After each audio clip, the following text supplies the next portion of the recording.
¿Qué tal, amigos? Les habla el Padre Rafael Chávez y les doy la bienvenida una vez más a este su pequeño espacio de meditaciones. Estamos en la última semana ya del tiempo ordinario, última semana también del año litúrgico, lunes 27 de noviembre. En el nombre del Padre, y del Hijo, y del Espíritu Santo. Amén.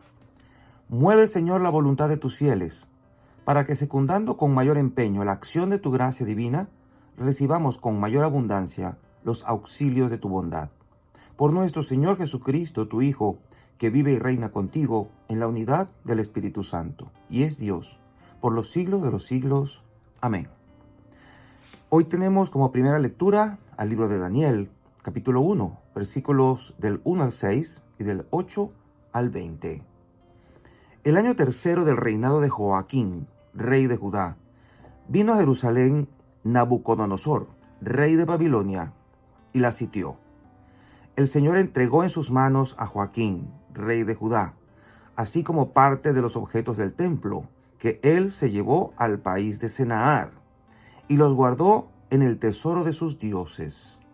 El rey mandó a Aspenaz, jefe de sus oficiales, que seleccionara de entre los israelitas de sangre real y de la nobleza algunos jóvenes sin defectos físicos, de buena apariencia, sobrios, cultos e inteligentes, y aptos para servir en la corte del rey, con el fin de enseñarles la lengua y la literatura de los caldeos. El rey les asignó una ración diaria de alimentos y de vino de su propia mesa. Deberían ser educados durante 3 años y después entrarían al servicio del rey. Entre ellos se encontraban Daniel, Ananías, Misael y Azarías, que eran de la tribu de Judá. Daniel hizo el propósito de no contaminarse compartiendo los alimentos y el vino de la mesa del rey, y le suplicó al jefe de los oficiales que no lo obligara a contaminarse. Dios le concedió a Daniel hallar favor y gracia ante el jefe de los oficiales. Sin embargo, éste le dijo a Daniel: «Le tengo miedo al rey, mi señor, porque él les ha asignado a ustedes su comida y su bebida, y si llega a verlos más delgados que a los demás, estará en peligro mi vida». Daniel le dijo entonces a Malazar, a quien el jefe de los oficiales había confiado el cuidado de Daniel, Ananías, Misael y Azarías: «Por favor, haz la prueba con tus siervos durante 10 días. Que nos den de comer legumbres y de beber agua. Entonces podrás comparar nuestro aspecto con el de los jóvenes que comen de la mesa del rey, y podrás tratarnos según el resultado». Aceptó él la propuesta e hizo la prueba durante 10 días. Al cabo de ellos, los jóvenes judíos tenían mejor aspecto y estaban más robustos que todos los que comían de la mesa del rey. Desde entonces Malazar les suprimió la ración de comida y de vino y les dio solo legumbres. A estos 4 jóvenes les concedió Dios sabiduría e inteligencia en toda clase de ciencia. A Daniel, además, el don de interpretar visiones y sueños. Al cabo del tiempo establecido, el jefe de los oficiales llevó a todos los jóvenes ante Nabucodonosor y se los presentó. El rey conversó con ellos y entre todos no encontró a nadie como a Daniel, Ananías, Misael y Azarías. Quedaron entonces al servicio del rey, y en todas las cosas de sabiduría, inteligencia y experiencia que el rey les propuso, los encontró 10 veces superiores a todos los magos y adivinos de su reino. Palabra de Dios, te alabamos, Señor. Salmo tomado de Daniel 3, del 52 al 56. A ti gloria y alabanza por los siglos. Bendito tu nombre santo y glorioso. A ti gloria y alabanza por los siglos. Bendito eres en el templo de tu santa gloria. A ti gloria y alabanza por los siglos. Bendito eres sobre el trono de tu reino. A ti gloria y alabanza por los siglos. Bendito eres tú, que sentado sobre querubines sondeas los abismos. A ti gloria y alabanza por los siglos. Bendito eres en la bóveda del cielo.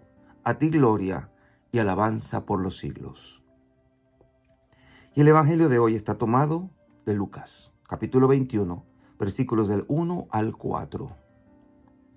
En aquel tiempo, levantando los ojos, Jesús vio a unos ricos que echaban sus donativos en las alcancías del templo. Vio también a una viuda pobre que echaba allí 2 moneditas.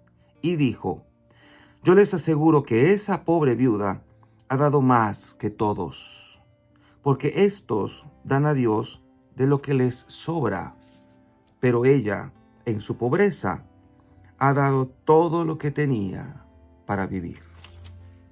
Palabra del Señor. Gloria a ti, Señor Jesús. Y bien, ¿de qué nos está hablando la palabra en este día? Básicamente de una misma realidad. Dios debe ser puesto en primer lugar. Cuando Dios está en el primer lugar, todo lo demás viene, se da por añadidura. En el caso que nos presenta el libro de Daniel, estos jóvenes le dieron la prioridad a Dios, aún en medio del destierro. Estaban fuera de su tierra, fuera de su gente, lejos de su templo. Estaban aprendiendo costumbres nuevas y ellos hicieron el propósito firme de no contaminarse ni con la comida del rey, que era comida para los judíos prohibida por todo lo que ellos comían, y tampoco contaminarse con las costumbres. Esto lo podríamos ver luego más adelante. Pero cuando nosotros nos topamos con realidades ajenas a las nuestras, por ejemplo, a las que en la religión se nos ha mostrado, a nuestra fe cristiana, ¿cómo actuamos? ¿Procuramos guardarnos? ¿Procuramos ser celosos en la custodia de nuestros valores? ¿O, por lo contrario, nos mezclamos con el resto y nos identificamos tanto con la gente que pasamos a ser como uno de tantos, olvidando nuestra relación personal con Dios y nuestro compromiso con Dios, sabiendo que es a Él a quien le pertenecemos y que, al igual que estos jóvenes, no deberíamos contaminarnos con las formas de pensar del mundo? A estos jóvenes Dios los premió, y no los premió por hacerse vegetarianos, que pareciera que fuera aquí, porque comían solo legumbres y tomaban agua, sino porque, precisamente evitando contaminarse, decidieron comer ese tipo de cosas porque era lo único que había que les permitía seguir fieles a las costumbres de su fe. Usted dirá: Padre, pero no será malo hacerlo. El asunto es que eso es lo que te está pidiendo Dios a ti hoy. No se trata de comer o no comer esto o aquello. Se trata de serle fieles a Dios en las cosas, incluso pequeñas. Y si es así, pues Dios te puede dar, si ese es el deseo de Él, dones, carismas, como a Daniel, interpretar sueños. Y fíjense que ellos terminaron viéndose en mejores condiciones físicas e intelectuales y espirituales. Me llama mucho la atención la última frase de este texto, cuando dice que el rey los encontró 10 veces superiores a todos los magos y adivinos de su reino. O sea, la sabiduría que Dios le dio a estos muchachos por ser fieles a Él fue superior a todo. Y a mí me hace pensar tanto, ¿cuánta gente nuestra, lamentablemente, no decide ir a brujos y adivinos buscando conocer el futuro y entender los misterios de la vida, en vez de ir a postrarse delante de Jesús para recibir sabiduría, para recibir la iluminación del Espíritu Santo, o consultar con algún maestro espiritual, un sacerdote, un teólogo que sepa hablarte de las cosas que solamente existen en el corazón de Dios, y que del corazón de Dios te puede venir la respuesta. Tengamos esto muy presente, porque solo Dios es el que lo sabe todo. Por otro lado, lo mismo podríamos decir del Evangelio. ¿De qué nos habla el Evangelio? De que Jesús vio, levantó los ojos y estaba viendo a la gente que echaba sus donativos en el templo. Y vio a dos tipos de personas, los ricos y los pobres. Y no es que Dios en estas cosas haga acepción de personas. Dios no hace acepción de personas. Él ama a la gente que tiene dinero porque le dio dinero. Todo eso viene de Dios. Y ama a la gente que no tiene dinero porque también eso viene de Dios. Entonces, ¿qué fue lo que a Jesús le llamó la atención de esta mujer? Fíjense que el Señor dice aquí, yo les aseguro que esa pobre viuda ha dado más que todos. De los demás no los alabó, tampoco los despreció, pero dijo la realidad, porque Jesús no le endulza el oído a nadie. Él dice las cosas como son, cosa que nosotros hemos perdido en la actualidad. Disfrazamos las cosas y las llamamos de otra manera para que la gente no se ofenda. Pero Jesús no viene a endulzarle el oído a nadie, repito. Entonces, a los ricos simplemente dijo, ellos han dado de lo que les sobra. ¿Eso es mentira? No. La gente que tiene dinero da de lo que le sobra. No se va a hacer más pobre por dar lo que da. Y aún así sigue siendo rica. Y bendito sea Dios por los donantes ricos que dan importantes donativos a las iglesias para mantener a las iglesias y para las obras de caridad, para sostener obras de caridad, valga la acotación y lo repito, para obras de caridad, porque ese es el trabajo número 1 de la iglesia, de los cristianos, ayudar a los otros, como lo decía el Señor en el Evangelio de Mateo el día de ayer. Tuve hambre y me disteis de comer, tuve sed y me disteis de beber, estuve desnudo y me vestisteis, estuve en la cárcel y enfermo y fuisteis a visitarme. Para eso es que necesitamos ayúdennos a ayudar.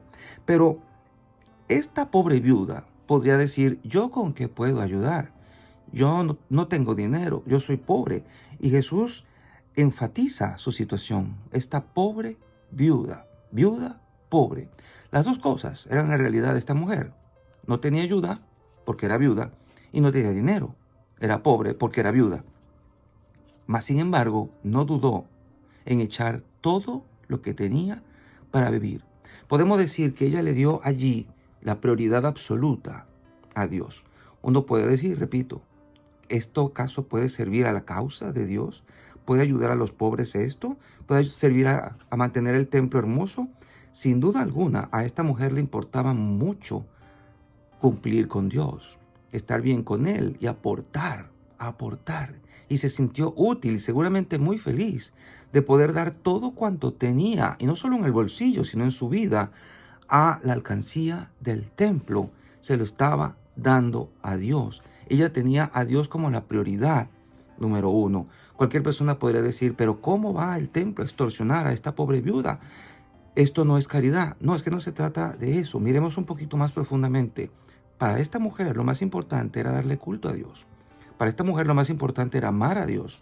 Y la forma de amar a Dios en este momento preciso de su vida era aportando de su pobreza. Y de su pobreza lo dio todo. Los ricos no dan todo, pero ella lo dio todo. Y ahí donde está la alabanza que Jesús hizo de esta mujer que ha pasado a la historia como la pobre viuda que dio todo lo que tenía para vivir. Yo me pregunto, cuando damos un aporte a la iglesia, ¿damos todo lo que tenemos para vivir? ¿O podemos ir más allá? Cuando damos un aporte a la iglesia, ¿estamos averiguando en qué se gastó? Ríndame cuentas, a ver, ¿qué hicieron con lo que yo di?